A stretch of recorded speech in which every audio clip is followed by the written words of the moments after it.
Hey couples, today's topic is in our parenting category. We're going to talk about bringing structure into your home. Tracy, before we get into it, I bet some parents are saying, I love structure, and other parents are saying, I don't want to watch this video. Well, I'm a parent that loved structure because I could not handle not knowing what each day was going to bring. So structure really helped me. And for those that think structure seems too restricting, hopefully this video will help you see how structure doesn't have to be restricting, but it's super helpful and it makes your job a lot easier as a parent. All right, let's get into it. The importance of structure in the home. And here's the first thing you need to understand. The key to keeping kids safe on one side and parents sane on the other side is what we're talking about today, structure in the home.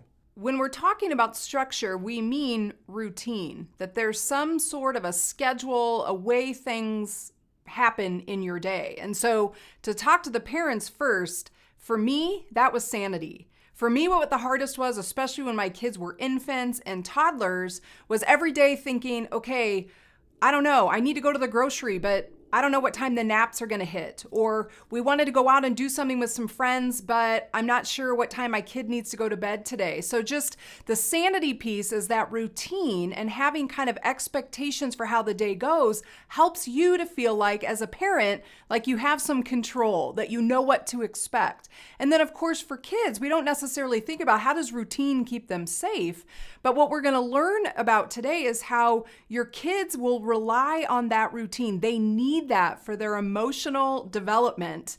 They will feel safer knowing that they know what to expect as much as the parent does. And here's what you'll find as you bring structure. Creating a home life that values structure actually leads to more freedom for everyone, not less. Now, Tracy, this seems probably counterintuitive to some of the parents out there because some parents are saying, I don't want structure because I want my kids to be free. So those parents probably need to understand this concept. Yeah, I mean, the psychologist will tell you that your kids actually need that structure in order to develop in other areas. They feel safer when there is some kind of routine or expectations, or they know what to expect, what happens in a day. They know what time it is to eat or to sleep. And I think for parents that don't, bristle against structure, this doesn't mean that every minute of every day is a timeline thing. There's plenty of time for freedom and for exploration.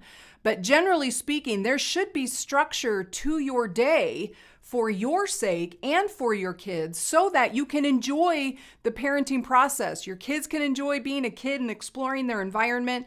You feel like as a parent, you have the ability to engage with your kids and be playful with them because you have a routine and expectations of where you're going throughout the day. And this brings to mind the fundamental law of parenting. And here it is. Healthy parents transfer ownership of their kids' lives from parent to child through the ongoing process of maturity. So if we chart it out, it looks something like this. When the kids are young, the parents take primary ownership, but over time, as the child grows up, the child takes ownership. And so, of course, what we're talking about here is at first the parent owns the structure and the boundaries, but over time, the kid begins to understand structure and boundaries for himself or herself.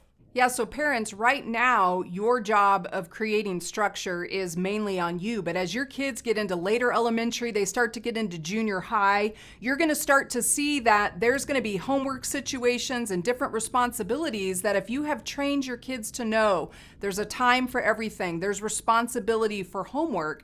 If you're kind of teaching them that when they're young, as they get into these older junior high, high school years, you're going to see that those skills that they've learned, their understanding of time management, will help them as they're taking more ownership and there's less emphasis on you as the parent having to do everything. Now, one last thing. Structure is going to vary from family to family, but everyone needs it at every phase of life. So this topic isn't just for young children, it's actually for teenagers as well. But let's start with structure for kids. We're talking about when to eat, when to play, when to sleep. This is just very simple structure for while the kids are young. But as the kids get older, structure for teens might look like homework or choosing friends, or screen time. All of this requires boundaries. It all requires structure. And I promise you, parents, that if your kids value structure and understand the importance of the time to eat, the time to play, the time to go to bed, when you hit those teenage years and all of a sudden friends and hanging out and doing fun things or being on their phone or playing their video games, if you've established that structure early on and they've learned that and they've kind of grown up in an environment of there's a time for everything, then when you hit the teenage years, it's not as much of a battle because they're going to see the value of that. They're going to understand it. They're familiar with the structures and will start to impose those more on themselves as they're getting ready to leave the home at 18. All right, now it's your turn to talk about it. Here's a great question. In your home growing up, was it rigid and structured or was it free and haphazard? Why don't you talk about that? And you can find more discussion questions online at flextalk.org/family.